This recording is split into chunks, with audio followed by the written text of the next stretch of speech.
Oke teman-teman, hari ini gue pengen membawa teman-teman untuk bisa menghasilkan unlimited purchase di Meta Ads dari awal banget sampai bener-bener pro. Dan cara ini teman-teman bisa terapin di tahun 2025 dan seterusnya karena algoritma Meta Ads ini sudah berubah.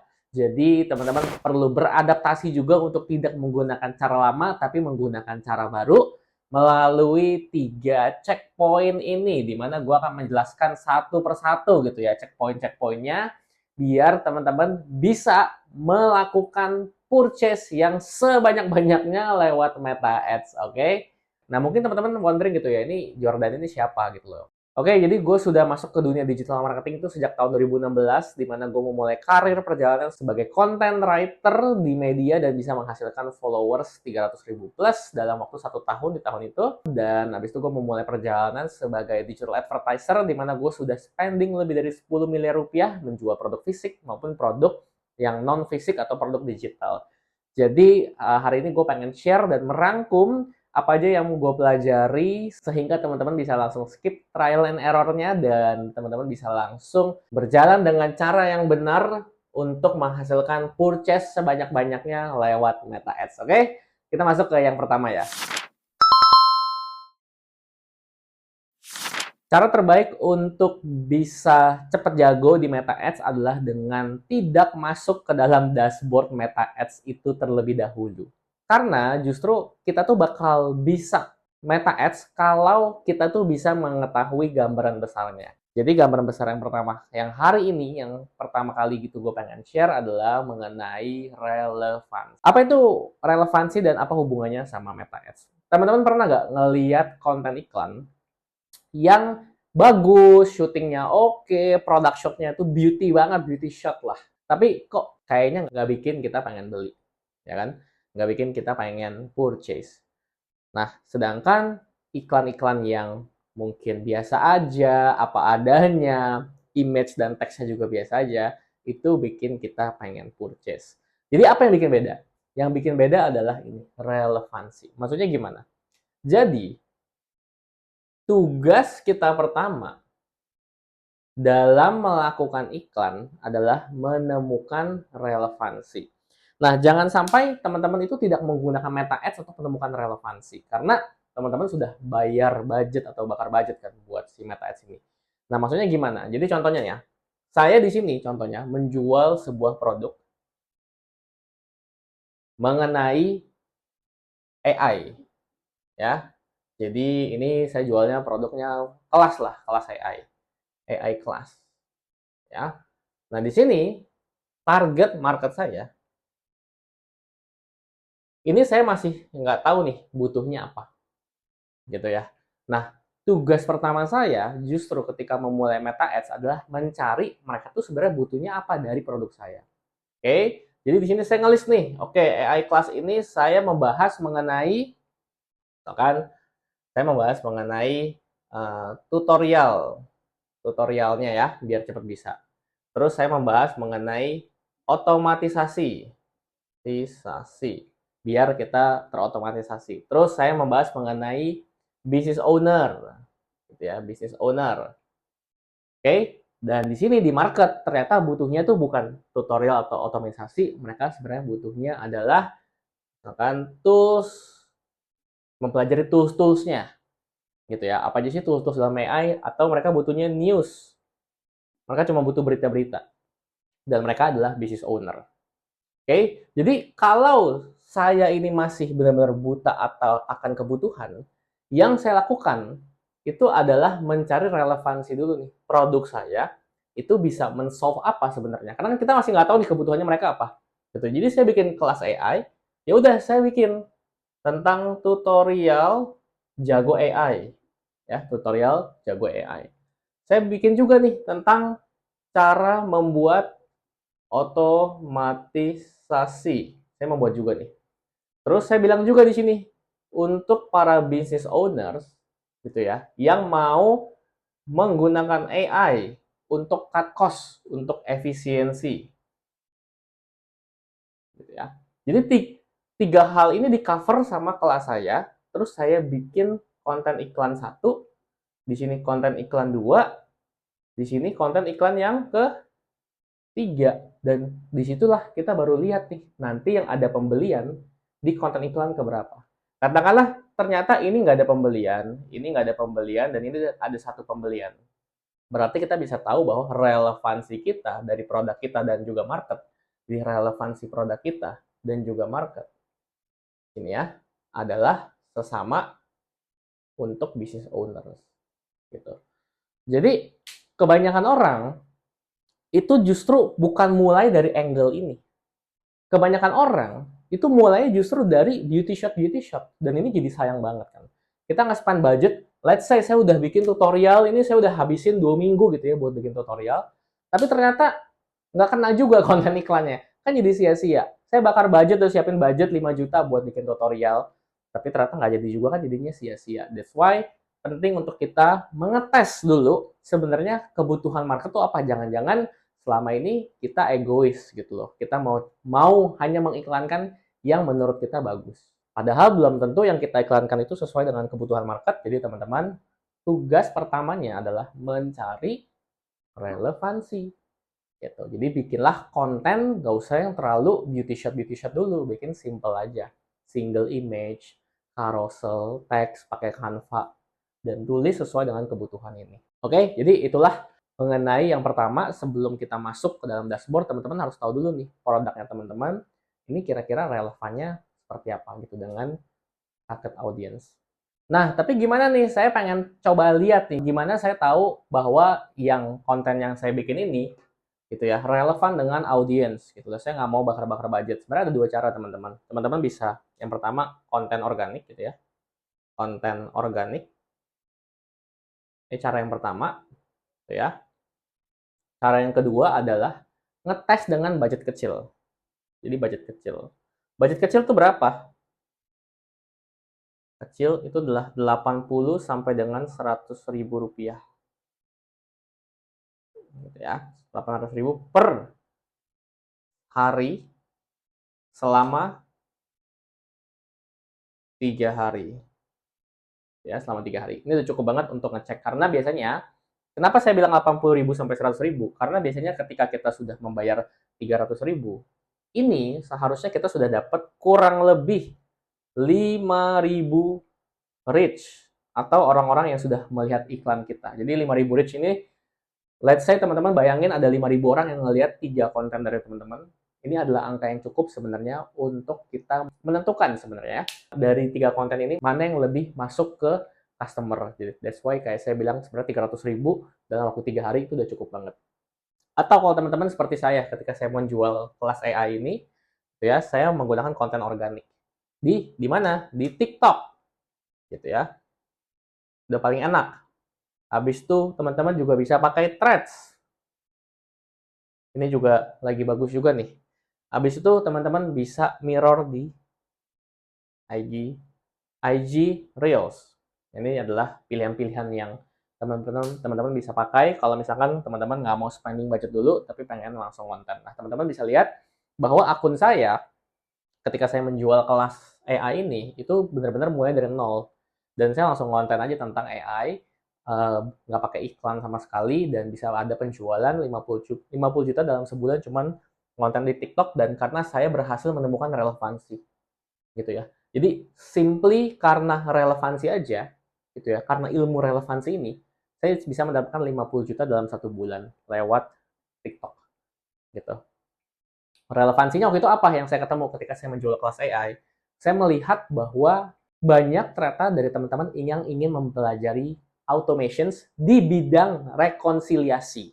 Jadi ngecek antara rekonsiliasi itu apa? Kalau dalam pembukuan, cash-nya sama bank statement-nya ini sama apa enggak nih transaksinya. Nah, ternyata banyak pain point di situ, berarti saya langsung mikir, oh berarti banyak orang yang ingin mencari cara-cara matching, tapi nggak mau manual. Jadi misalkan matching stok di Excel sama stok yang di aslinya di matching. Pembukuan ini di matching lagi. Pemasukan pengeluaran sama pemasukan pengeluaran transaksi daily sama financial statement. Ini kira-kira sama apa enggak gitu. Nah, itu mau di matching lagi. Jadi banyak ternyata yang punya pain point mengenai matching-matching seperti itu dan mau dibikin automations, dan akhirnya saya ketemu relevansinya, yaudah saya gas di situ, dan akhirnya banyak sekali teman-teman yang mau belajar di kelas AI saya, dan mostly orang-orang yang pengen mematchingkan sebuah data secara otomatis. Itu yang saya ketemu relevansinya. Jangan kira saya tahu awalnya saya mau langsung bikin konten itu, saya nggak ngerti pembukuan gitu loh kan. Tapi yang saya lakukan adalah terus mencari relevansi, terus menajamkan relevansi biar kita tahu kebutuhan audiens itu apa. Itu justru yang paling penting pertama untuk kita gali. Jadi kayak just test gitu ya. Tes aja sebanyak-banyaknya problems yang sekiranya bisa dialami oleh customer Anda. Jadi intinya adalah di sini it's not about you, it's not about your product gitu ya, tapi it's about our customer. Mereka tuh sebenarnya butuhnya apa. Itu dulu yang pertama yang perlu ditanemin, yang saya pengen tanemin sama teman-teman dan berdasarkan contoh-contoh ini. Oke. Oke. Kemudian kita akan masuk ke topik kedua dalam checkpoint 1, yaitu mengenai price dan juga value. Setelah teman-teman mengetahui apa yang customer butuhkan melalui cara relevansi tadi, ya sekarang kita ingin mendalami. Biasanya teman-teman bingung kan, kayak mau ngasih harganya itu berapa. Oke, saya udah tahu saya mau jualan kelas AI, habis itu saya mau kasih harga berapa nih, itu di kelas AI saya. Nah, biasanya di harga ini, teman-teman kerja kesalahan pertama adalah teman-teman lihat kompetitor. Itu kesalahan yang pertama. Teman-teman ngecek gitu ya, kayak ke sebelah kiri, ke sebelah kanan. Saya pas pertama kali jualan kelas AI, saya nggak tahu kompetitor saya pada jualan berapa harganya. Saya mau jualan sesuka-suka saya, gitu ya. Asal teman-teman sudah memahami bahwa price tidak sama dengan value. Jadi, maksudnya apa? Jadi, ketika saya waktu itu mau jualan kelas AI, saya cuma merasa bahwa saya bakal nyaman kalau customer saya bayar harga sekian. Pada saat itu adalah 500.000. Untuk saya yang nggak punya keahlian AI dan untuk saya yang berpartner sama partner saya yang mengajar, menurut saya 500.000 is a good starting point. Bahkan saya waktu itu bilang, apa kita naikin ke 1,5 juta aja nanti ketika sudah ada demand-nya, ketika demand sudah terbentuk. Nah, partner saya yang adalah seorang engineers, itu bingung gitu loh, karena well, ini kan udah banyak banget Jordan di YouTube. Ini kan udah banyak banget tutorial mengenai automation tentang AI. Kok lu bisa pede jual 500.000 karena ini? Karena saya tahu bahwa harga tidak sama dengan value. Jadi, teman-teman, ketika mau menentukan harga, itu jangan nanggung-nanggung, jangan malu-malu gitu loh. Teman-teman maunya dibayar berapa untuk satu produk teman-teman. Karena harga itu adalah yang dibayarkan, value itu adalah yang diterima sama mereka. Dan kesalahan kebanyakan orang ketika menentukan harga adalah ketika dia bikin murah. Ketika seseorang menurunkan harga produknya, dia berpikir bahwa dia akan menang di market. Kenyataanya enggak. Teman-teman bisa cek, bisa coba sendiri. Ketika teman-teman jadi yang paling murah, apakah pasti laku? Belum tentu laku. Jadi ini bukan soal harga, teman-teman. Ini soal bagaimana kita bisa menaruh value produk kita di benak customer. Dan hari ini saya akan membantu teman-teman bagaimana caranya biar bisa lebih percaya diri, lebih tahu framework untuk menaikkan harga atau value itu seperti apa. Jadi, cara pertama untuk membuat sebuah value produk itu adalah yang namanya value stacking.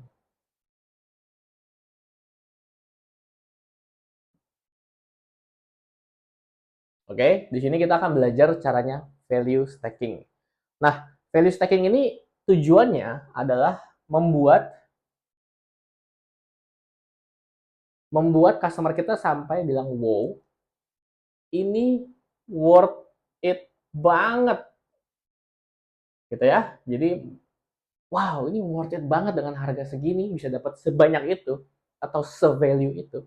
Jadi banyak-banyakan value itu nggak menentukan harga juga. Jadi banyak kesalahan orang-orang juga nih, dia numpukin value terlalu banyak, sampai akhirnya bisa jadi overwhelm juga gitu dengan value yang dia taruh sendiri atau dia tumpuk sendiri gitu kan. Jadi itu nggak selalu about banyak-banyakan value, tapi saya pengen kasih tahu teman-teman bagaimana caranya biar di sini kita membuat customer kita merasa kita punya kelas, kita punya produk, kita punya jasa, ini merasa worth it banget dengan yang namanya value stacking. Dan mulai ketika teman-teman tahu ini nanti, saya nggak pengen teman-teman itu kayak melihat kompetitor lagi gitu ya, harganya berapa dan sebagainya.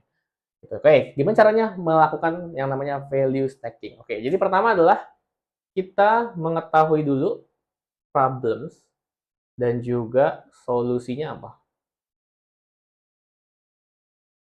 Ya, problemsnya customer dan juga solusinya. Nah, ini ada satu cerita bagaimana saya membuat value stacking untuk produk saya. Dulu saya menjual krim alis.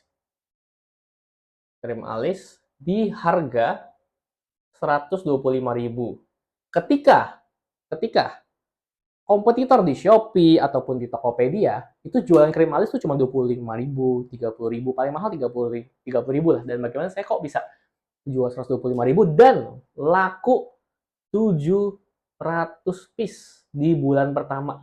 Ini 700 piece langsung sold gitu ya di bulan pertama. Oke, simply memanfaatkan si value stacking ini. Oke, apa yang saya lakukan? Nah, yang saya lakukan saat itu adalah membedah problem-problemnya. Jadi yang pertama kita fokus di problemnya dulu sebelum kita masuk ke solusinya. Kita membedah problem-problemnya. Apa aja problems orang-orang kenapa mereka mau beli krim alis atau mengenai alis lah ya, problem orang-orang alis susah tumbuh nih. Jadi udah ada beberapa gen yang memang susah tumbuh kan di bagian alisnya. Kayak saya juga alisnya nggak nggak gampang tumbuh dan tipis juga. Nah ini ada juga yang problemnya adalah alis botak atau alis tipis jadi nggak pede atau insecure, nggak percaya sama produknya yang sudah ada di marketplace, dan juga kenapa nggak sulam alis aja, kan sulam alis juga bisa sebenarnya lebih cepat juga. Nah, dari problem-problem ini, teman-teman tulisin solusinya berikutnya. Oke, alis susah tumbuh. Nah, ini solusinya adanya di produk kita. Jadi, saya waktu itu melakukan challenge atau research bahwa dalam 21 hari, gitu ya, kita sudah bisa numbuhin alis. Orang kan jadi kayak, wih, saya punya problem sini. Oke, 21 hari kita udah bisa. Alis botak atau alis tipis. Nah, mereka sebenarnya tinggal butuh ingredients atau bahan-bahan sebenarnya yang menumbuhkan. Waktu itu kalau nggak salah, daun pepaya dan something ingredients yang saya juga sebenarnya lumayan lupa gitu ya, yang kita highlights.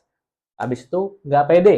Nah, ini kita validasi bahwa memang benar kalau alis itu tipis jadinya nggak pede. Dan kita kasih harapan bahwa bisa kok tumbuh dengan cepat tadi. Terus ada juga mereka problemnya adalah nggak percaya sama produknya. Ya udah kita bikin review dari dokter. Waktu itu kita dari apoteker karena mau ngebahas ingredients juga. Kalau bisa dari dokter lebih bagus lagi. Dan juga kita kasih tahu bahwa ini natural dan juga sudah BPOM. Nah ini kan jadinya aman kan, mereka jadi percaya. Terus kenapa nggak sulam alis aja? Nah kita bilang di sini kalau sulam alis ya nggak selamanya. Sedangkan kalau kita tumbuhin alis ini bisa selamanya ada di badan kita. Makanya lebih bagus adalah numpuhin. Nah dari solusi ini makanya saya kemas di sini, gitu ya, di dalam produk kita. Ini kita punya produk, gitu ya, bahwa kita bisa loh menjawab semua problems ini ke dalam satu produk ini.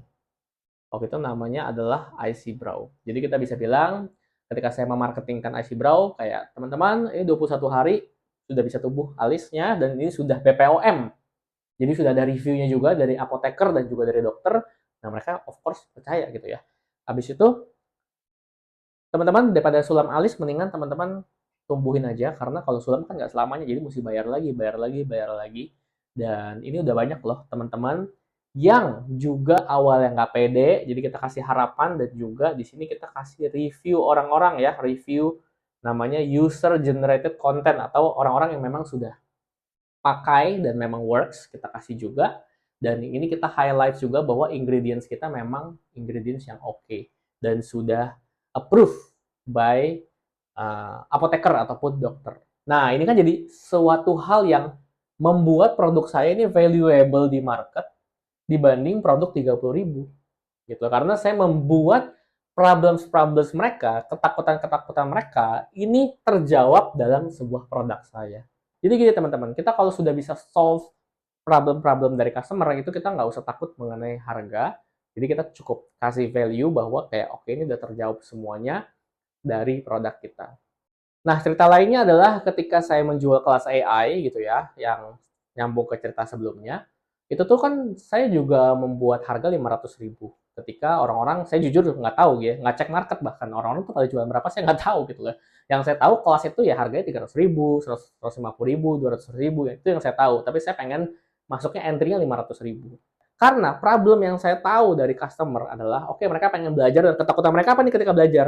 Mereka takut ditinggal, mereka takut nggak bisa, mereka takut kayak ketika sudah beli habis itu ditinggal. Nah di sini makanya saya buatin ada community-nya juga kok, di sini ada community-nya sehingga bisa tanya jawab. Habis itu biasanya mereka juga takut uh, ini nggak works di mereka. Saya bilang oke, kalau nggak works 30 hari balikin aja uangnya. nggak masalah, nggak ada resiko. Jadi gitu-gitu loh, teman-teman mesti memahami bahwa ketika kita sudah mengetahui problems-nya dan kita bisa solve sebuah problem tersebut, teman-teman nggak usah pusing lagi atau nggak usah takut lagi mengenai harga. Gimana kalau ada problems yang nggak bisa kita solve atau nggak ada di produk kita? Let's say kayak ada salah satu yang nggak ada di produk kita, bahwa oh kita memang nggak bisa jamin nih gitu ya. Ya udah teman-teman nggak usah highlight ini, kita nggak usah omongin ini. Kita omongin yang memang kita kuat. Oh ini ada di review sama apoteker kok, ada di review sama dokter kok. Jadi kalau memang ada problems dari customer yang memang kita tidak bisa solve, itu nggak usah dipaksain. Tapi kita ambil angle yang mana kita pengen solve sebuah problem besarnya. Biasanya ini kan, nggak percaya sama produknya. Ya udah kita minta tolong gitu ya, teman atau ada kenalan kita yang apoteker atau dokter untuk mereview biar ingredients kita atau biar produk kita terlihat aman. Jadi itu mengenai value increase, teman-teman bisa ngejabarin dulu latihan untuk ngejabarin dulu problemnya apa dari customer, habis itu ya udah tinggal solusinya dijabarin di sini. Gitu sih. Sehingga teman-teman bisa melakukan value stacking. Ini yang namanya value stacking ya. Jadi semua problemnya kita patahin gitu loh. Mereka takut kayak, oh nanti gimana susah tumbuh, 21 hari tumbuh. Gimana nanti kalau alisnya botak atau tipis gitu ya. Tenang, ini ada ingredients-nya yang udah terbukti. Nggak pede ini, insecure, nanti gimana? Nah tenang aja, udah banyak teman-teman yang juga awalnya insecure. Gimana kalau nggak percaya sama produknya? Ini udah ada reviewnya dari dokter dan juga apoteker. Gimana, kenapa nggak saya pilih aja sulam alis, ini udah ada kayak orang-orang yang sulam alis dan akhirnya berpindah karena dia tahu sulam alis itu nggak selamanya. Jadi gitu.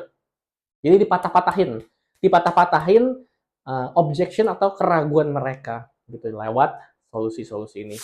Gitu. Nah, topik berikutnya dalam checkpoint 1 adalah mengenai sales funnel dan juga value ladder. Jadi di sini saya pengen ajarin teman-teman ketika teman-teman sudah memahami mengenai relevansi, teman-teman juga sudah memahami mengenai price dan juga value, bahwa kayak jangan kita nggak perlu ngikutin sebenarnya harga di market, tapi cukup naikin aja value yang kita bisa kasih ke customer dengan cara melakukan value stacking. Nah, di sini saya pengen ngajarin teman-teman ketika sudah bisa value stacking, gimana caranya kita menerapkan value ladder alias tangga ya, gimana caranya customer mau bayar lebih mahal dan semakin mahal lagi, dan juga membuat sales funnel-nya. Akhirnya kita membuat sebuah runtutan iklan, runtutan bahwa kayak orang dari masuk ke iklan tuh masuknya kemana itu perlu dibikin. Tapi pertama-tama kita bikin dulu value ladder-nya. Oke? Nah, value ladder ini apa? Value ladder ini adalah sebuah tangga ya, gitu ya. Gitu ya. Jadi, tangga ini biasanya semakin tinggi value-nya, kan namanya juga value ladder ya. Semakin tinggi juga price-nya. Oke, ini adalah value ladder. Jadi, saya akan mengambil salah satu contoh dari kelas AI saya tadi, gitu ya, bagaimana saya menyusun value stacking. Nah, teman-teman udah bisa ya value stacking-nya. Jadi kita jabarin dulu problemsnya ketika mereka mau join kelas AI, nggak paham nih dari nol banget. Tenang aja, kita ada 8 jam full tutorial. Jadi teman-teman bisa nih dari benar-benar bikinnya harus. Mau tanya-tanya nanti bisa nggak? Ada kok, ada grupnya, ada komunitasnya. Ada template nggak yang bisa cepat atau instan? Jadi abis belajar saya pengennya ada template-nya. Kita punya 1000 templates gitu yang kita udah kumpulin. Terus nggak yakin nih beneran apa nggak kelasnya, kita ada garansinya. Sebenarnya dari value stacking ini kita boleh memecah-mecah ini menjadi beberapa produk. Jadi nggak harus kayak semua dijabarin, jebret sekali jebret satu harga langsung 500.000, nggak harus gitu ya. Tapi kita boleh memecah-mecahnya. Jadi katakanlah ini problem pertama ya, nggak paham dari nol banget, kita punya yang namanya produknya 8 jam course ya. Harganya berapa? Harganya 149.000. Contohnya gitu. Nah, kenapa saya bilang 149.000? Karena di sini kita cuma jual course doang. Jadi teman-teman ada dua pilihan, mau ngebundling semuanya 500.000 atau dipecah-pecah kayak gini, value ladder. Nah, 8 jam course ini tenang, kita ada apa namanya, harganya 149.000 aja kok, simple. Terus habis itu, oke, saya udah tahu sih ini, saya udah belajarin kelasnya. Tapi sih mau nanya-nanya di mana? Oh, berarti teman-teman perlu gabung ke community kita. Di sini adalah kumpulan para AI engineers gitu loh. Nah, ini tambah lagi untuk gabung grup, Teman-teman nambah ya 249.000. Karena di sini teman-teman bisa punya akses juga loh sama saya untuk nanya-nanya. Nah, ini nambah lagi. So, mereka nambah lagi karena di sini kita bisa solve. Habis itu ada templates nggak? Ada templates-nya. Di sini kita punya 1000 templates yang teman-teman bisa pakai atau gunakan. Nah, ini harganya 499 ya. 499.000. Terus habis itu saya nggak yakin nih, ini kelasnya legit apa enggak? Ini 8 jam plus garansi. Kalau teman-teman nggak yakin atau teman-teman bingung, ya udah, ini saya garansi aja gitu loh. Terus, oh saya nggak paham nih. Katakanlah setelah belajar mereka nggak paham. Saya udah belajar 8 jam tapi nggak paham. Teman-teman tanya jawab aja. Tanya jawab di sini bisa tanya jawab sama saya, tapi ada harganya lagi di 49. Jadi ini value ladder. Kita memecah problem-problem ini menjadi runtutan harga gitu ya. Karena semakin besar problemnya semakin mahal. Di sini apa? Biasanya di sini yang paling tinggi itu adalah one on one. Nah, atau bisa juga di handle.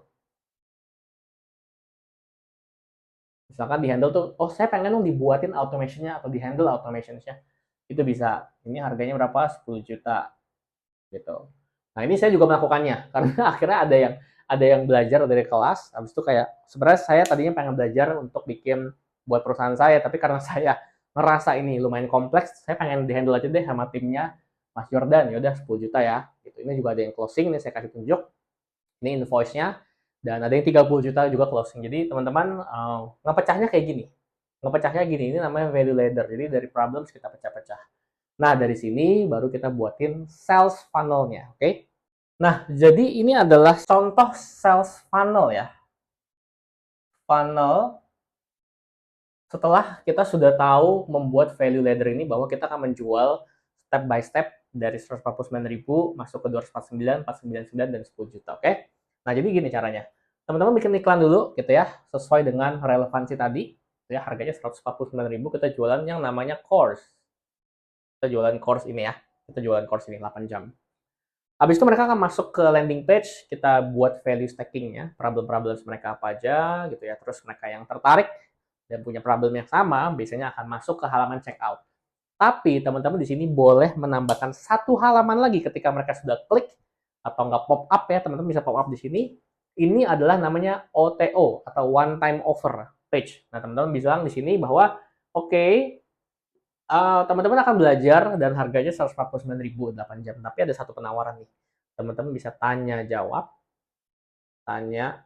jawab lewat komunitas dan juga teman-teman bisa dapat templates. Jadi nggak usah kelamaan belajar.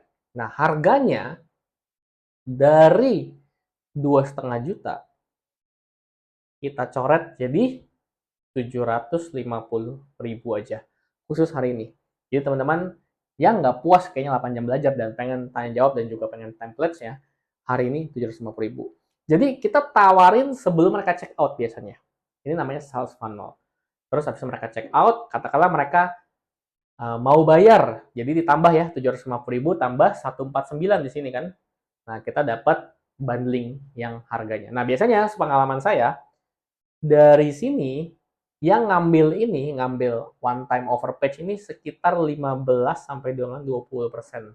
Jadi sisanya nggak ngambil. Tapi nggak masalah. Karena ketika nanti mereka sudah payment, oke, dan mereka masuk ke dalam e-course-nya kita, dashboard kita. Ini dashboard ya. Nah, teman-teman kan saatnya mendeliver produk teman-teman ya, yang bagus gitu ya. Nah, kita tawarin lagi di akhir. Ya, oke, teman-teman sudah belajar. Untuk teman-teman yang mau tanya atau mau templates-nya, harganya lebih turun lagi, jadinya 600.000 katakanlah. Nah, jadi mereka pengen ngambil lagi. Dan untuk teman-teman yang pengen di-handle atau dibuatin automation-nya, kita juga ada. Jadi di akhir kelas baru nanti teman-teman tawarin lagi di sini. Tawarin lagi, kita punya value ladder ini. Nah, ini cara untuk membuat si sales funnel-nya. Jadi teman-teman lihat ya, dari tadi kita belum masuk ke Meta Ads sama sekali. Kita masih merancang gitu ya. Bagaimana kita mau membuat customer ini beli banyak dari kita. Jadi kita nggak mau cuman kayak iklan yang cuman running habis itu ya udah hit and run. Iklan running hit and run, tapi kita pengen mengambil sebanyak-banyaknya price atau harga atau money yang di customer kita masuk ke dalam kita punya kantong. Kan gitu kan esensi dari ngiklan sebenarnya. Jadi jangan mau cuman bayar 100.000 terus dapatnya 150.000, bayar 100.000 dapatnya 200.000, habis itu udah. Kayak bikinlah gambaran besarnya, bikinlah value ladder-nya, bikinlah sales funnel-nya, biar teman-teman bisa mendapatkan income yang lebih maksimum gitu loh dari si Meta Ads ini. Jadi nggak cuman satu kali habis itu selesai. Jadi saya sangat menyarankan untuk teman-teman membuat atau menjabarkan hal-hal seperti ini, mencari relevansinya dulu, habis itu membuat value stacking-nya, membuat value ladder-nya, dan akhirnya membuat roadmap sales funnel-nya seperti apa. Nah, ini saya kasih perbandingan buat teman-teman yang wondering sebenarnya seberapa ngefek sih si value ladder ini atau membuat sales funnel yang disertai dengan value ladder. Oke? Nah, ini saya kasih contoh teman-teman yang mungkin menjual di sini 149.000, ini harga kelasnya, dan nggak melakukan value ladder alias sales funnel aja. Ini 149.000 dikali 100 orang jadinya 14,9 juta. Tapi orang-orang yang melakukan atau menerapkan value ladder, dan saya tadi bilang 15-20% orang itu beli biasanya one time offernya, ini mendapatkan tambahan 20 orang atau 20% dikali harga one time offernya, let's say 750.000, dan dapat jadinya 29 juta. Jadi kayak dengan budget yang sama, let's say ini budget 10 juta ya, sama-sama 10 juta, ini bisa mendapatkan margin yang lebih besar karena menerapkan value ladder di dalam sales funnel-nya. Jadi teman-teman boleh banget untuk membuat atau meracik sales funnel yang ada offer-offer lainnya, upselling, downselling, atau one-time offer ini. Dan ada satu hal juga yang saya pengen teman-teman pahami atau tahu, bahwa dalam sales funnel, ketika kita melakukan iklan, teman-teman mungkin tadinya berpikir kayak, loh, saya nggak pernah bikin konten, apakah saya perlu bikin konten dulu gitu ya ketika mau beriklan? Maksudnya konten organik ya, konten di feeds ya. Saya bilang nggak perlu gitu ya, karena ketika kita melakukan Meta Ads, yang kita cari adalah cash flow atau cash, sehingga yang kita lakukan adalah pertama kita melakukan conversions atau membuat orang itu beli, baru kita melakukan considerations atau membuat orang itu menjadi tertarik, dan juga awareness, kita membuat orang lebih banyak lagi tahu tentang produk kita. Jadi biasanya kalau teman-teman belajar digital marketing, biasanya mulainya dari mana? Awareness, biar orang-orang bisa beli. Kalau di ads ini dibalik, mulanya bikin orang beli dulu, baru nanti ketika kita sudah mendapatkan cash flow, kita akan membuat lebih banyak orang lagi tahu, atau kita membuat konten-konten yang lebih banyak awareness. Jadi itu ya teman-teman yang perlu pahami adalah kalau ngiklan ini kebalik gitu ya funnelnya gitu. Jadi mulai dari conversions, habis itu conversions sudah orang-orang udah beli atau repeat order, baru kita mau mulai fokus ke satu step sebelumnya, membuat orang jadi mempertimbangkan produk kita. Baru kalau sudah banyak yang mempertimbangkan produk kita mundur lagi ke satu step berikutnya. Cukup orang-orang tahu produk kita bikin campaign-campaign yang bentuknya adalah awareness. Kita masuk ke checkpoint yang kedua di topik pertama, itu adalah mengenai ads kreatif. Jadi ini sebenarnya topik favorit saya ya dalam saya melakukan advertising atau melakukan iklan. Dan saya juga pernah bikin konten di mana saya sudah membuat 6.000 lebih konten, memecahnya menjadi berbagai macam format, entah itu image, entah itu teks, entah itu video. Jadi ini udah benar-benar saya bisa semacam jadinya membaca gitu ya, mana yang kira-kira bakal convert dan mana yang kira-kira nggak bakal convert. Dan hari ini saya akan kasih tahu sama teman-teman pengalaman saya share biar teman-teman itu bisa langsung shortcut, langsung bisa aja gitu, langsung memahami sebenarnya customer butuhnya apa. Nah, sejauh saya ngiklan, ada 3 tipe customer gitu ya. Customer yang nggak aware sama problemsnya. Jadi sebagai contoh adalah saya membuat kelas AI dan mereka nggak aware bahwa kayak, well guys, kalian ini nggak aman loh, karena next side hustle itu akan hilang semuanya dan digantikan oleh AI. Jadi kalian udah nggak usah belajar lagi tentang virtual assistant, kalian nggak usah belajar lagi tentang desain atau mengenai konten, tapi yang kalian pelajari di sini justru adalah AI, bagaimana mengoperate AI. Jadi kita kasih tahu bahwa ada problems dan solusinya adanya di kita, ya. Solusinya di kita. Solusi di kita, di produk atau jasanya teman-teman lah ya.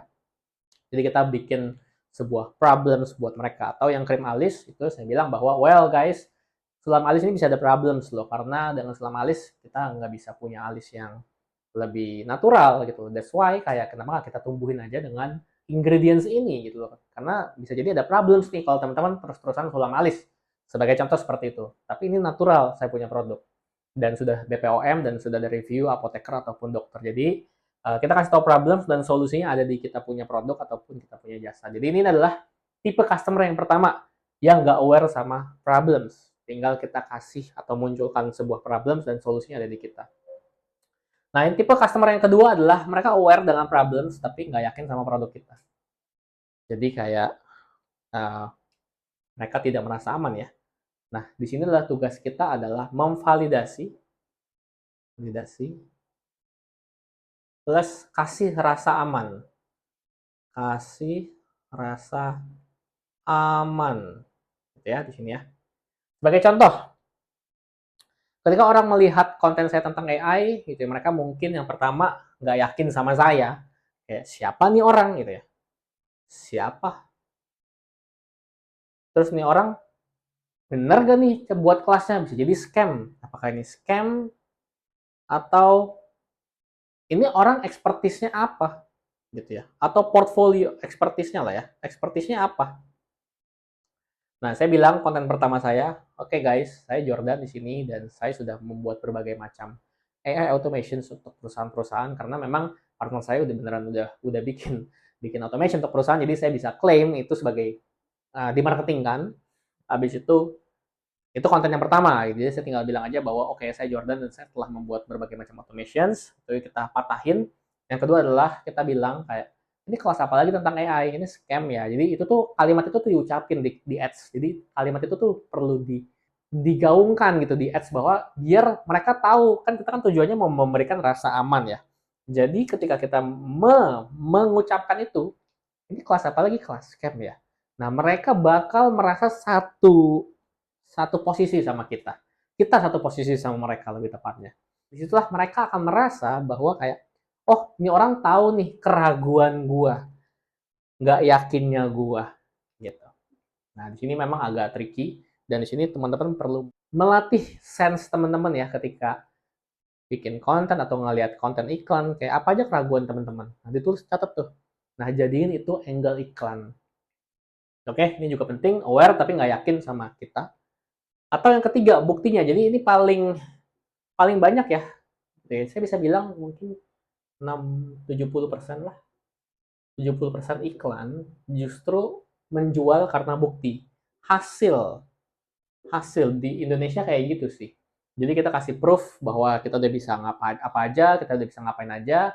Seperti krim alis, proofnya apa? Before afternya, cuma before after sensitif ya di Meta Ads.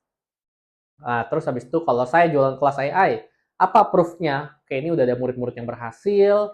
Saya jualan kelas digital marketing, apa proofnya? Ini udah ada orang-orang, murid-murid saya juga, member-member saya yang memang beneran sudah berhasil juga. Jadi ya kita kasih proofnya. Kalau memang kita jualan kelas ya member-membernya. Kalau kita jualan produk ya hasilnya orang-orang yang sudah pakai, apa hasilnya gitu. Jadi ini proof ini yang paling banyak. Jadi teman-teman kalau mau bikin konten iklan, ya boleh mulai dari proofnya dulu. Ini perlu banget gitu ya. Konten-konten yang menunjukkan bahwa hasil atau buktinya itu ada. Gitu. Jadi ini adalah 3 tipe ads kreatif yang teman-teman perlu garap. Oke?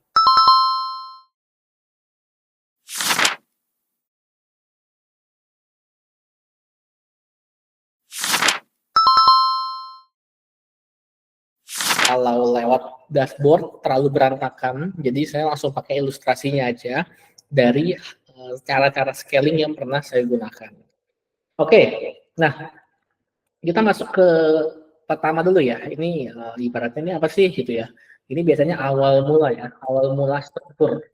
Jadi awal mula struktur saya selalu menyarankan teman-teman dan saya juga biasanya pakai begini. Di mana saya ini selalu pakai CBO untuk awal-awal. Jadi CBO ada 1, 2, 3, ada 3 ad set di CBO ini. Nah, di mana masing-masing ad set itu punya ad 1, ad 2, dan ad 3. Nah, ini kan selalu kayak gini struktur 1, 3, 3 ya. Saya sebutnya ini adalah 1, 3, 3. Nah, 1, 3, 3. Ini 3 ad set, terus kita bilang ya masing-masing ad set pegang 3 konten. Nah, mungkin teman-teman yang udah melakukan ini juga ada mungkin di fase stuck gitu kadang-kadang ya. Kok ya oke saya udah begini, tapi kadang-kadang ROAS saya 1,3, kadang-kadang 0,1,5. Nah, ini mesti diapain lagi nih ketika memang sudah melakukan hal ini tapi masih nggak stabil gitu ya. Jadi saya mau sharing biasanya apa sih yang saya lakukan di fase ini. Oke. Nah, scaling atau metode scaling yang pertama, teman-teman, yang biasanya saya pakai, ini saya sini dulu ya. Ini paling umum banget. Ini namanya scaling konten. Nah, ini saya udah sering banget ceritain lah ya. Jadi metode scaling ini, di mana ketika biasanya, contohnya ya, kayak saya mendapatkan konten yang bagus nih, kayak gini nih. Contohnya konten yang ini bagus, konten ad 2 nih selalu bagus nih. Gitu. Gitu ya. Ini contohnya ya. Jadi ad 2 selalu bagus. Nah, yang saya lakukan adalah melakukan ini biasanya nih. Nah, ini saya copy aja. Nah, ini saya ganti jadi ad 2 doang. Jadi 131 ya. Jadi ini paling sering saya gunakan adalah ya udah masing-masing pegang ini. Nah, tapi nggak cuma sampai sini. Jadi scaling konten itu adalah memisahkan ya, biasanya memisahkan konten-konten ads yang running di fase sebelumnya. Jadi difokusin. Saya sebenarnya jadi difokusin ya. Oke, ini ad 2 nih bagus banget gitu ya. Katakanlah ad 2 ini bagus banget. Makanya biasanya saya fokusin nih si ad 2 ini. Jadi 131 kayak gini. Nah, nggak cuma sampai sini scaling konten. Setelah itu, teman-teman, setelah udah ketemu di sini, teman-teman perlu menuliskan lagi, bikin konten baru ya, yang relate dengan ad 2. Contoh nih, saya kasih contoh ya biar teman-teman paham ya. Nah, waktu itu kita ada satu produk, ini tadi case-nya ya. Tadi case-nya waktu itu kita ada satu produk, gitu ya. Produk itu namanya adalah, kode produknya adalah HCMJ. Nah, ini apa itu HCMJ? Marketnya pria tentang cara PDKT. Jadi HCMJ itu 30 hari membuat cewek minta jadian lah, gitu ya. Bikin cewek minta jadian. Jadi marketnya pria ya. Mungkin teman-teman di sini sering melihat saya tuh bikinnya tentang relationship market cewek, enggak juga gitu ya. Saya juga sering bikin relationship tapi marketnya cowok. Nah, jadi HCMC ini marketnya pria. Nah, waktu itu pas lagi di fase awal ini, saya tuh nggak bedah gitu ya antara secara konten ya. Ini cowok cowok cupu yang memang kayak ibaratnya ya pengen pengen dapat cewek aja gitu ya, sama cowok yang pikirannya bokep gitu ya. Ini saya coba ngebedah gitu ya. Jadi kalau cowok yang cupu, saya cuma bilang kayak sampai kapan lo mau dicuekin sama doi. Nah, ini contoh contoh angle-nya gitu ya. Sampai kapan lo mau dicuekin sama doi. Nah, tapi kalau cowok bokep gitu ya, bikin doi mau tinggal bareng sama lo. Ini contohnya ya. Jadi kan pikiran cowok kan kadang-kadang ada yang seperti ini gitu ya. Nah, jadi saya nggak bedain nih gitu ya. Nah, yang winning ternyata adalah cowok-cowok yang tadi saya bilang nih, yang ads 2 di sini, ini adalah cowok-cowok yang ini nih. Nah, jadi kayak gini. Nah, akhirnya saya nggak bikin lagi konten-konten ke cowok cupu, tapi saya tahu secara psikologis, oh berarti saya bikin tentang yang kayak gini-gini gitu ya. Bikin doi minta sama lo dan sebagainya lah ya. Jadi teman-teman mulai mulai paham lah ya. Maksudnya karena ini target market kurang lebih seperti itu. Jadi ini namanya scaling konten. Jadi scaling konten adalah nggak cuman kita ngebedah gitu ya, ad 1, ad 2, ad 3, habis itu kita cuma pisahin doang, tapi and then kita make new content karena kita pengen jadi lebih bagus lagi gitu ya. Dengan cara men-slicing target market kita, ini tuh sebenarnya mereka tuh spesifiknya orang seperti apa sih gitu. Jadi bukan sekedar cuma pria, tapi pria yang cukup, pria yang memang langsung pengen bokepnya aja gitu. Karena kan ada juga pria yang ini apa sih ini apa sih pikiran apa ini aneh banget gitu ya. Tapi mereka pasti nggak relate dengan ini gitu. Enggak kok gue memang cuma pengen deket sama dia. Tapi ini nggak gitu bagus. Ya udah kita lebih dive in ke yang cowok-cowok dengan market seperti ini. Kurang lebih kayak gitu ya mengenai scaling konten. Jadi saya udah coba jelasin scaling konten. Jadi nggak cuma misahin doang, tapi kita scale, kita bikin lagi, kita copywriting lagi ke target market kita. Nah, itu yang pertama, mengenai scaling konten. Yang berikutnya, yang saya pengen ajarin ke teman-teman, setelah scaling konten itu adalah namanya scaling nomor 2. Scaling gulung ombak gitu ya. Jadi ya scaling gulung ombak. Ini apa nih gulung ombak nih? Maksudnya apa nih? Jadi gini, kita ambil lagi database dari sini ya. Karena kan ibaratnya ini kita ada database awalnya kita ya. Nah ini kita ambil lagi begini. Nah dari iklan yang sudah di running di sini, oke, ini awal permulaan seperti ini. Nah kita gulung ombak. Apa tuh maksudnya gulung ombak? Gini maksudnya gini. Jadi gulung ombak satu ada 2 cara. Gulung ombak satu itu kayak gini. Contoh dari 3 CBO ini ada yang menghasilkan ini tiga purchase ya. Purchase ini satu purchase ini 0 purchase. Nah teman-teman kadang-kadang ngeliat juga kayak gini ya. Udah CBO tapi kok yang ini doang. Nah hal yang saya lakukan di gulung ombak satu itu adalah bikin campaign lagi dengan, nah, saya bikin lagi di sini ya. Sorry. Saya bikin lagi ini, saya duplicate. Nah, jadinya kayak gini. Jadinya adset 2, 1, ini copy, terus saya duplicate lagi. Nah, ini adset 2 copy juga.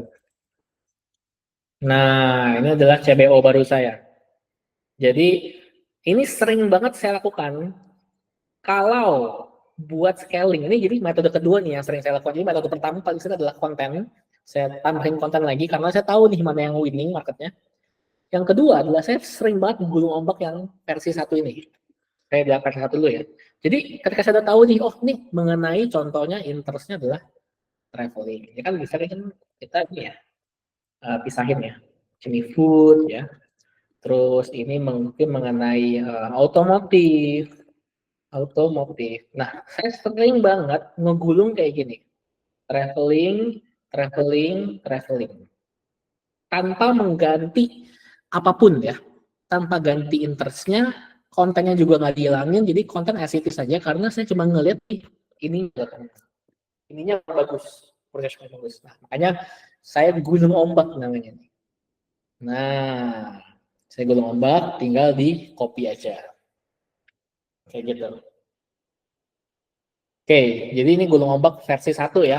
Nah, versi 2 kayak gimana nih versi 2-nya? Jadi ada lagi another version gitu ya dari gulung ombak yang bisa works juga. Kita coba putar gimana ini ya. Bisa gak ya?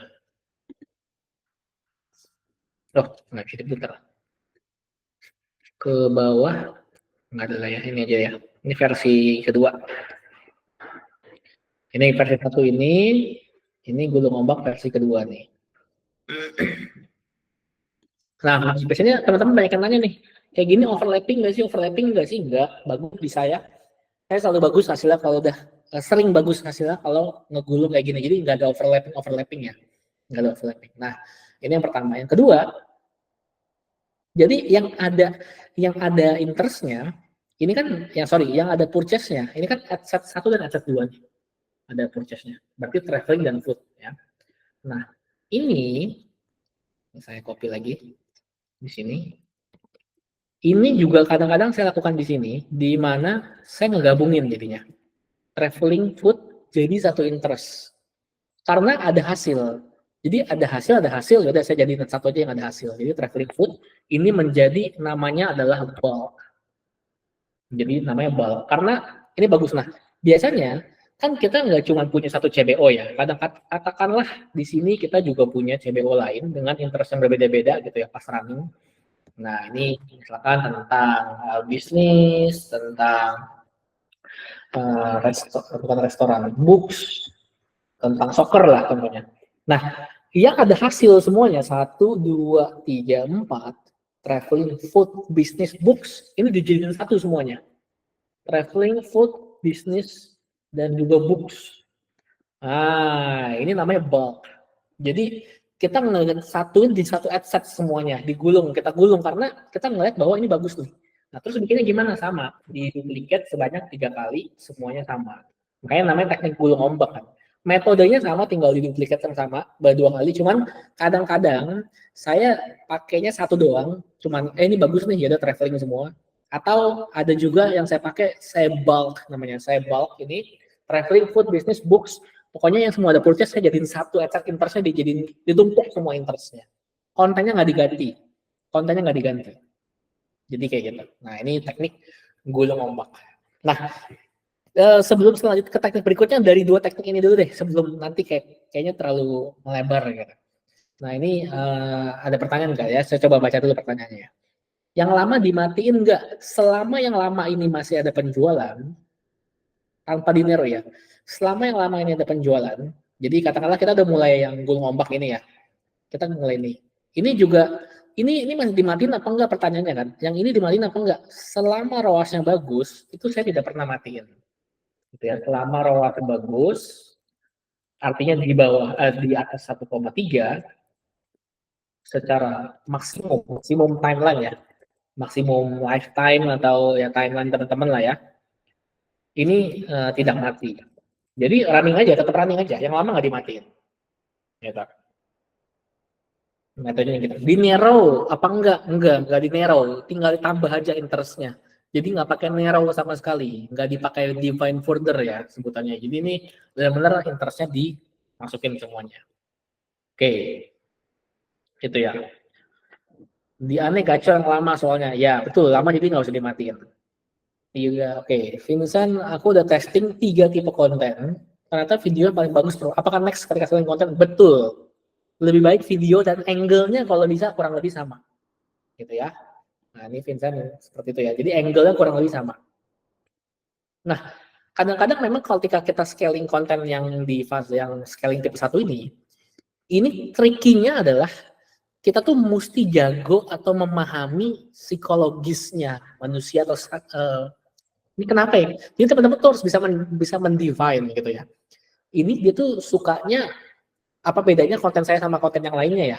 Contohnya nih, konten saya yang satu ini tuh cuman AI doang gambar depannya. Konten saya yang kedua, saya real kasih lihat screenshotan hasil. Oh lebih suka yang kasih lihat screenshotan hasil. Ya udah nextnya konten teman-teman nextnya kasih screenshotan hasil. Jadi kayak gitu juga, kayak gitu ya. Jadi kita semakin paham nih target market kita tuh sukanya kayak gimana sih. Nah kita scaling di situ. Jadi level konten. Nah kalau ini scaling gulung ombak di level targetingnya. Oke. Nah ya. Ini saya lanjut dulu ya setelahnya ya. Jadi saya tadi udah lihat beberapa pertanyaan. Kita masuk ke scaling yang ketiga ya. Setelah gulung ombak selesai, kita masuk ke scaling yang ketiga. Nanti catatannya saya screenshot aja. Atau biar teman-teman nanti dapat ya. Oh scaling 1 tuh kayak gini, scaling 2 kayak gini.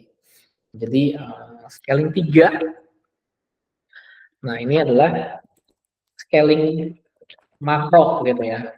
Atau cara paling males gitu ya untuk nge-scale. Nah scaling makro ini apa?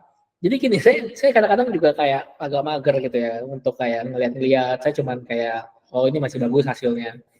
Ngelihatnya, view-nya ini adalah bisnis profit secara keseluruhan. Jadi misalkan ya, saya punya satu produk tadi namanya HCMJ, gitu. Nah, kita lihat yang pertama last 7 days. Ini biasanya saya view-nya. Last 2 days. Nah, kalau di sini secara last 7 day, ini syarat saya ya. Syarat pertama saya kalau last 7 day ini 7 days masih ROAS-nya di atas 1,5, ini berarti oke, masih bagus. Kalau last 2 days ROAS-nya juga masih di atas 1, bahkan kalau bisa nih syaratnya di atas 2 gitu ya. Nah, ini dua syarat ini. Last 2 days, last 7 days masih bagus. Saya akan melakukan yang namanya duplicate lagi. Jadi duplicate. Nah, duplicate campaign yang paling bagus 1 kali, 1 sampai 2 kali. Nah, maksudnya gimana? Jadi gini, Kita hari ini spending, contohnya kita hari ini spending 200.000, dapatnya revenue-nya 400.000. 400.000. Ini day one ya. Ini day one. Day 1.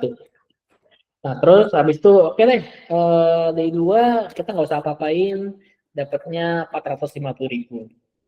Terus saya bilang gitu ya sama tim saya day 3, coba deh di sini saya bilang nambah satu campaign ya, nambah satu campaign, budgetnya 100.000. Jadi besok itu kita dari kemarin udah dapat ini kan gambaran ROAS berarti kan. Ini kan ROAS-nya kita dapat gambaran nih. ROAS 2. Ini 2,5 gitu ya ROAS-nya.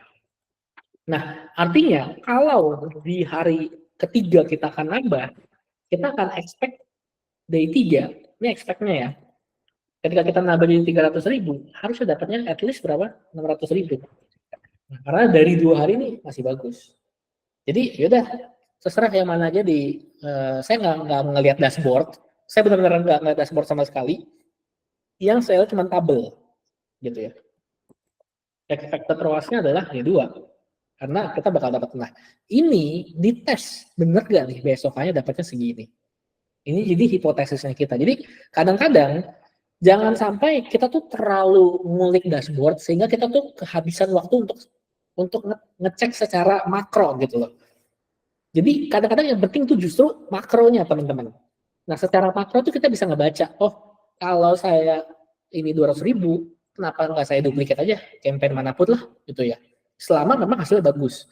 Jadi memang dari 2022 saya ikut workshop Facebook Ads ini, dari 2018 saya ikut Facebook Ads. Habis 2022 saya mau mencoba mendalami ya advance Facebook Ads sama Om Agung gitu ya, kalau kalian tahu tuh yang iklanin Flinty dan sebagainya. Memang dibilang bahwa Facebook tuh kadang-kadang butuh buangan. Apa itu buangan? Jadi campaign kita tuh, jadi ibaratnya kalau di makro gini-gini, campaign kita jelek di dashboard nggak apa-apa, selama secara makro atau keseluruhan masih bagus. Jadi ya udah nggak apa-apa, campaign ada yang jelek segala macam, udah diamin aja, mau ROAS 0,8, ROAS 1 misalkan kayak gitu ya. Selama makronya bagus, secara keseluruhan bagus, diamin aja, nggak masalah. Kalau makronya bagus, ini nggak masalah. Jadi campaign kita jelek di dashboard nggak apa-apa selama makronya bagus, karena apa? Karena Facebook ini algoritmanya ya katanya. Karena FB butuh buangan. Nah, ini ada mitos juga sih. Jadi secara makronya bagus, ya udah gas lagi nambahin budget, nambahin campaign. Nah kalau mau lebih detail nambah campaignnya gimana, ya udah pakai ini aja yang gulung ombak atau nambahin konten. Cuma kadang-kadang saya lagi nggak bikin konten, saya nggak produce konten, saya cuma bilang sama tim saya nambahin 2 campaign lagi, nambahin 3 campaign lagi. Jadi pertanyaannya adalah cuman besok akan ada berapa campaign, budgetnya berapa, gitu. Oh besok akan ada 4 nih, besok ada 4 campaign, budgetnya 400.000. Oh berarti expected ROAS 2 ya masih ya, atau 1,8 lah turun dikit gitu ya. 1,8 ya. Berarti profit adalah berapa gitu. Nah tapi kurang lebih nih scaling makro. Scaling makro ini juga sering saya gunakan, jadi saya nggak mau terlalu, kadang-kadang nggak mau terlalu detail di dashboard. Jadi saya scaling secara makro aja. Nah ini buat teman-teman yang mau scaling makro. Nah, scaling dulu ya. Jadi untuk scaling makro seperti ini. Ini saya kasih senjatanya. Nah, yang keempat adalah scaling manual bid. Nah, ini saya mau masukin gambar dulu sebentar. Scaling manual bid ini seperti ini ya. Oke. Oh, sorry, ke ini. Scaling manual bid. Oke, ini saya bukain. Nah, jadi teman-teman coba perhatikan angka yang ada di sini. Ya.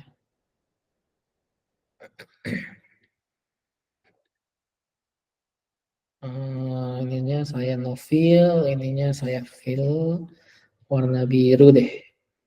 Ya. Jadi ketika scaling manual bid apa sih yang sebenarnya kita lakukan? Nah, biasanya saya gini, contoh harga produk itu adalah 99.000 ya, harga produk 99.000. Nah, jadi manual bid ini saya pakai yang segitiga ya. Ini adalah jungkat-jungkit ya antara, jadi kita harus sedikit membalance antara, nah ini saya pakai ini aja. Jadi tadinya tuh ya teman-teman ini sedikit intermezzo ya. Saya sebenarnya suka nulis, cuma tulisan saya tuh nggak kebaca gitu. Jadi saya pakai ini aja lah ya, karena dibanding saya pakai tab, terus tulisannya nggak kebaca. Padahal saya lebih demen nulis sebenarnya. Nah ini ya. Antara apa? Antara bidding dan juga budget. Jadi ketika teman-teman mau main manual bid atau menusuk manual bid gitu ya. Jadi kan kalau kita beriklan pada umumnya kan pakainya namanya automatic bid ya umumnya. Ini automatic bid. Nah, tapi kalau manual bid kita ini daftar sendiri gitu sama Facebook. Tolong dong saya pengen apa namanya? Saya pengen dimasukin. Saya punya penjualan, saya punya targeting ke paling atas. Jadi yang tadinya kita ditaruh otomatis random aja. Nah, kita ditaruh di paling atas. Nah, untuk teman-teman yang mau pelajari, ini nama algoritmanya. Kalau teman-teman pelajari namanya data science ya. VCG auction. Jadi ini adalah nama algoritma yang dipakai di manual bid Facebook. Nah, ini biasanya orang-orang data science paham. Nah, saya juga sebenarnya sempat pelajari sih, ini VCG auction ini kayak seperti apa. Cuman kayaknya saya kayak nggak ngerti-ngerti gitu loh kayak maksud dari algoritma ini. Tapi prakteknya kurang lebih paham lah gitu. Cuman cara kenapa sih algoritma ini bekerja saya kayak nggak ngerti-ngerti gitu loh. Cuman kalau teman-teman mau pelajari, ini ada teman-teman di YouTube rasanya banyak juga data science yang menjelaskan VCG auctions, ini nama algoritmanya itu. Nah, tapi kalau yang otomatis ini kan algoritma si manual bid. Nah, algoritma yang biasanya kita pakai yang biasa ya atau otomatis. Jadi ini namanya adalah multi arm bandit ya, multi arm bandit. Jadi ini kalau teman-teman in case ya penasaran apa sih Facebook ini kenapa sih kok hasilnya beda-beda? Kenapa sih yang satu ada pembelian, yang satu nggak ada pembelian? Kenapa sih kita mesti duplikat? Teman-teman pelajari yang namanya algoritma automatic multi arm bandit dan juga automatic manual bid VCG auction. Nah ini agak dalam sih. Jadi hari ini kita tentunya bukan fokus pada ini algoritmanya, tapi pemakaiannya aja ya gitu ya. Jadi kalau teman-teman penasaran pengen tahu ya ini saya kasih keywordnya ke teman-teman. Oke, lanjut ya. VCG auction ini cara kerjanya gimana? Nah ini langsung prakteknya aja gitu ya. Kalau harga produk kita 99.000, kita harus antara bid dan budget kita ini harus seimbang sehingga Facebook mau ngasih marketnya ke kita, mau ngasih target marketnya ke kita. Gitu ya. Ini manual bid. Nah, dari harga produk 99.000 ini, step pertama di step 1 kita harus mengkali. Jadi harga produk dikali 3 sampai dengan 5 kali. Sorry, bukan harga produk. CPR lah saya sebutnya ya. CPR, cost per resultnya, target CPR-nya. Nah, target CPR dapat dari mana? Nah, ini target CPR sama dengan 30% dari harga. Berarti sekitar 33.000 ya. Nah, ini kayak yang kemarin dirilis lah ya. Kalau harga produknya 99.000, target CPR kita 30%-nya, jadi target CPR kita adalah 33.000. Nah, artinya di step pertama kita tuh harus membuat bid satu kita paling rendah sama dengan 3 dikali 33.000. Ya kan, ini bid terendah kita nih, bid paling rendah. Bid tinggi kita, ini bid tinggi. 3 dikali 3.355 lah ya, saya bilang aja kayak gini ya, 3 kali 33.000 sama dengan 5 dikali 33.155.000, bid rendah kita 99.000. Nah, Ini bid tinggi dan bid rendah. Jadi teman-teman ini kan ada bidnya nih, bid tinggi, bid rendah. Nah, teman-teman di sini membuat bidnya masing-masing. Jadi targeting 1, bidnya 99.000. Terus dibuat beda 10, 110.000. Targeting berikutnya 120.000. Targeting berikutnya 130.000. Nah, ini dibuat kayak gini nih teman-teman, kayak saya punya nih. Tuh. Jadi 128, 128,5, 130, 103, ada yang 150 di sini. Jadi ngebitnya tuh banyak gitu loh. Nah, ini kan masalah bitnya. Budgetnya berapa? Nah, ini step 2 ya, budgetnya. Budget. Step 2, budget itu sama dengan 5 sampai 10 kali dari harga. Jadi budgetnya adalah, kalau kita lihat paling rendahnya, budget rendah. Ini sama dengan 5 dikali 99.000, atau kita bilang 500.000 aja lah ya. Jadi ini budget rendahnya. Budget tingginya adalah dikali 10. 10 dikali ini 1 juta. 1 juta ya. Jadi CPR bidnya 99.000, budgetnya 500.000 cocokin. 100.000 dengan budget 500.000 cocokin. Targeting CPR-nya bidnya 120.000 cocokin lagi dengan budgetnya 500.000. Nah, jadi main cocok-cocokan gitu loh. Jadi karena kita mau menyimbangkan sebenarnya bidding berapa dan budget berapa yang paling optimum. Ya kan? Kita kan pengen cocok-cocokin nih. Nah, kenapa begini? Lagi-lagi algoritmanya adalah VCG auction. Nah, pelajari masing-masing ya. Tapi intinya adalah seperti itu. Nah, that's why ketika menggunakan manual bid karena budgetnya tinggi, bidnya itu tinggi, budget dari bidnya itu tinggi. Nah, ini teman-teman saya lihat ada sisaan ya. Jadi food travel hotel spasi, ini ada tanda pemisah, ini dikasih namanya rule. Jadi penting untuk kasih rule. Kasih rule biar nggak boncos. Takutnya 1 juta spending nggak ada hasil, boncos. Karena sekalinya masuk, bidnya masuk, ini jadi kencang banget. Kita punya reach, kita punya purchase juga bisa kencang banget. Nah, ini pakai rule. Nah, ini kalau mau advance-nya lah ya. Ini advance versi advance. Jadi scaling manual bid kalau teman-teman sudah yakin. Nah, syarat untuk masuk manual bid ini, jadi syaratnya ya, sebisa mungkin sudah ketemu winning targeting, sudah nomor 2 juga sudah ketemu winning content. Nah, jadi ini cocoknya memang buat scale habis-habisan. Jadi kalau mau scale habis-habisan pakai manual bid karena kita yakin, kita pede bahwa oh, saya punya targeting traveling nih CBO saya contohnya ya, kita jadiin manual bid yang ini nih. Ini udah bagus banget nih. CBO-nya kita bikin selalu winning, ROAS selalu 3, ROAS selalu 4 setiap harinya. Kita mau manual bid duplicate, ya udah isinya kayak gitu nih. Isinya kayak gini. Ya. Jadi ini scaling manual bid. Agak pusing ya, cuman ya teman-teman kalau mau coba boleh, harusnya aman karena ada rule. Tapi teman-teman sebelum coba di manual bid rule-nya, coba dulu di automatic dulu aja. Karena kan siapa tahu, oh rule-nya nggak kena nih karena ada yang salah atau apa. Jadi biar lebih firm. Oke, kita masuk ke checkpoint ketiga mengenai tim, evaluasi, dan juga affiliate. Nah, di sini, di posisi ini, harusnya teman-teman itu sudah punya tim, karena ads-nya teman-teman sudah growing terus, dan nggak mungkin dong teman-teman setiap hari mau di dashboard terus gitu ya. Jadi, it's time untuk teman-teman hire lah satu-satu advertiser, ajarin. Hire lah CS, jangan lagi teman-teman yang bales-balesin.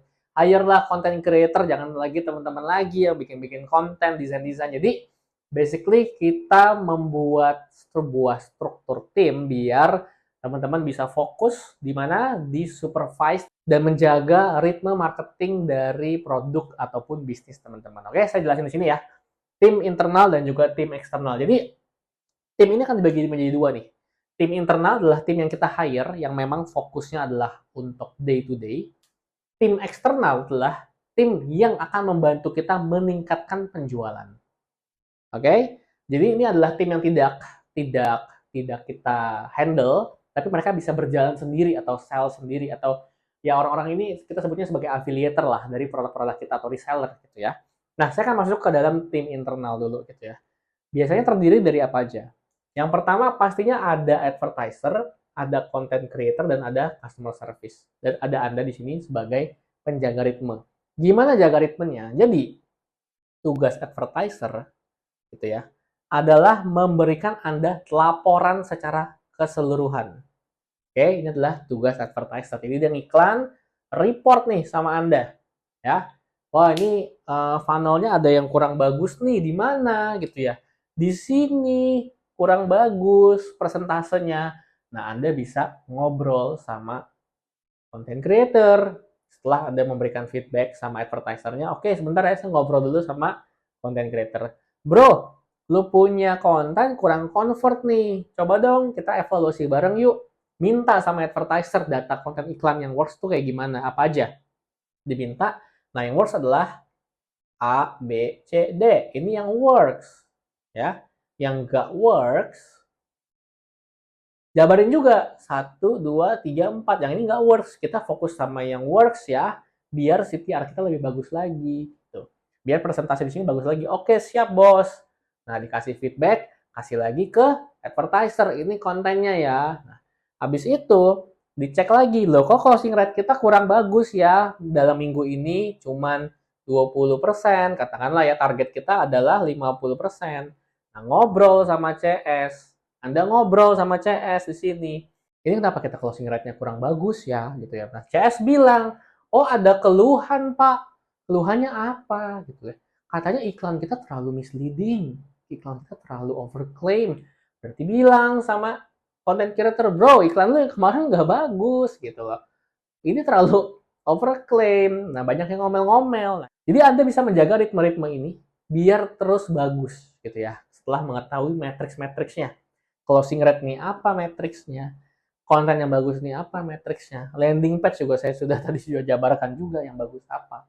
Gitu. Jadi teman-teman boleh banget untuk punya tim dan mempunyai tim yang komplit seperti ini. Ada advertisernya, ada content creator-nya, dan ada CS-nya. Nah, ketika punya tim, teman-teman harus tahu apa bedanya job desk, job spec. Jadi teman-teman ketika cari tim, ya,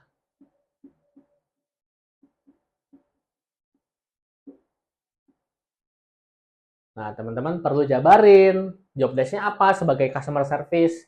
Satu, ngebalesin setiap 30 menit. Kedua, bikin mereka jadi closing. Itu kan job desk-nya. Nah, ketika nanti teman-teman hiring, sudah punya tim, teman-teman harus jabarin yang jelas gitu loh. Job desk-nya apa, SOP-nya apa, KPI-nya apa. Contoh gitu ya.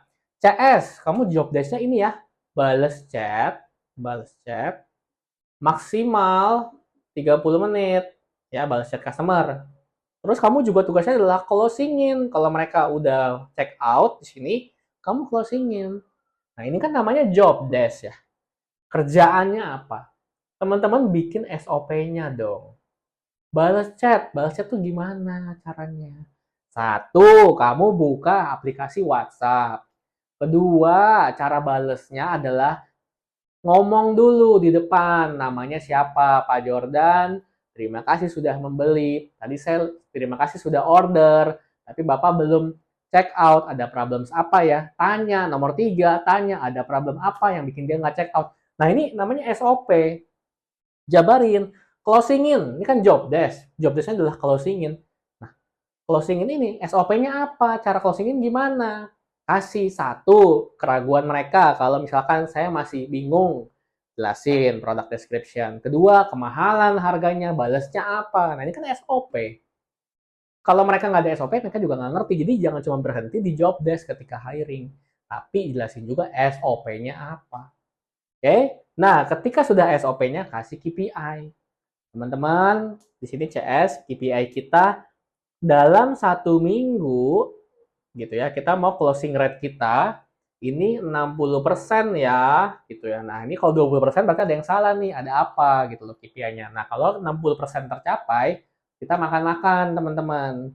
Nah, ini kan jadi semangat semuanya, ada target yang mau dikejar. Karena kalau mereka cuma kerja nggak ada target, mereka juga kehilangan tujuan. Buat apa gue kerja di company ini? Buat apa gue kerja sama Pak Jordan? Jadi kasihlah KPI, job desk, SOP, KPI, turunannya kayak gitu untuk kita membuat sebuah tim internal. Nah, tim internal kita sudah beres, kita mau masuk ke yang namanya tim eksternal atau affiliator. Nah, gimana cara merawat atau mempunyai affiliator yang juga happy gitu ya sama kita. Jadi, konsep dari affiliator, ini kita nyambung lagi ke produk kita yang pertama ya. Contoh saya menjual kelas AI tadi. Kelas AI saya harganya 149.000. Ada upselling harganya 700, upsell ya. 750.000. Kalau orang mau one on one sama saya, harganya 10 juta gitu ya. Saya katakan 10 juta. Ini kan harga kita kan makin lama makin naik nih. Harga kita makin lama, price kita makin lama makin naik secara price. Ya, kita punya price makin lama makin naik. Nah, komisi makin lama makin turun. Ya, decrease. Jadi kalau price kita makin lama produknya naik, komisi makin turun. Di sini komisinya berapa? 100%. Teman-teman, jualin gitu ya. Jualin, saya kasih komisi 100%, saya nggak ngambil apa-apa buat teman-teman. Tapi di sini berkurang, tapi di sini 30% aja ya, nanti kalau ada yang upselling. Nah, tapi di produk one on one ini yang 10 juta, ini teman-teman dapatnya 5% aja ya, gitu. Jadi dari situ, harga produk kita naik, komisi mereka makin turun. Mereka juga semangat karena mereka sudah terbayar sebenarnya dari sini dan bisa dapat passive income. Nah, tugas teman-teman sebagai business owner adalah ngecek persentasenya berapa banyak, apakah 20%, apakah di sini 10%. Nah, ini yang teman-teman coba lock gitu ya. Dari orang yang beli, 20% beli upselling. Jadi orang yang beli upselling, 10 orang beli one on one yang harganya 10 juta. Nah, di sini kan teman-teman bisa ngitung. Jadi buat affiliate itu dapatnya berapa? Profitnya berapa? Gitu. Jadi still good karena affiliate happy, teman-teman juga happy. Walaupun teman-teman nggak mendapatkan harga di sini, tapi teman-teman dapat satu. Ini bukan cuma soal uang loh. Satu, teman-teman dapat marketing gratis secara branding atau awareness. Itu yang pertama. Yang kedua, tiba-tiba teman-teman bisa dapat uang. Ini 30%-nya kan berarti 200 ribu, berarti teman-teman bisa dapat 400 sampai 500 ribu tiba-tiba aja gitu loh. Kayak loh, dari siapa? Oh, dari affiliate si yang A nih, affiliate B, ini bagus nih. Tanpa teman-teman mesti nge-push tim internalnya karena eksternal juga jalan gitu. Dan kita tugasnya justru sekarang adalah banyak-banyakin affiliate karena akan ada banyak yang word of mouth-nya jalan atau marketingnya jadi masif gitu. Jadi nggak cuma ngandelin tim internal tapi juga eksternal, itu baru namanya masif gitu ya marketingnya. Itulah yang namanya spam marketing. Jadi price-nya kita naikin produk kita, komisinya kita turunin gitu. Tapi teman-teman harus royal dengan komisi yang di awal nih buat affiliator biar mereka semangat jualannya. Oke teman-teman, gue sudah menjabarkan step by step bagaimana teman-teman bisa menjadi pro atau menghasilkan unlimited purchase gitu ya dari Meta Ads dari awal banget sampai di akhir menyusun tim. Harapannya teman-teman bisa menjalani step by step ini dan bisa mencapai tujuannya teman-teman. Jadi tugas gua di sini adalah mengajarkan ke teman-teman step by step yang saya juga pernah alami dan juga saya ulangi berkali-kali karena saya yakin ini adalah hal yang sebenarnya bisa diduplikasi dan juga bisa diterapin. Jadi ketika teman-teman sekarang sudah tahu gitu caranya seperti apa, yang membedakan kita hanyalah waktu saya sudah melakukannya, teman-teman baru mau mulai melakukannya mungkin. Dan untuk teman-teman yang justru pengen tahu lebih dalam cara implementasinya, cara saya lebih dalam lagi deep dive itu pencetnya, itu tuh ngelakuinnya apa aja, pencet tombolnya tuh apa aja dan sebagainya macam, teman-teman bisa bergabung di Conversion Club gitu ya. Di sini sudah ada kumpulan para advertiser dan juga marketer yang juga punya ambisi yang sama seperti teman-teman atau semangat yang sama seperti teman-teman untuk bisa melakukan penjualan lewat Meta Ads atau sesekali, atau saya juga sudah ada online workshopnya yang teman-teman juga bisa join dan nanti kita ketemu di kelas dan sampai ketemu di video berikutnya ya.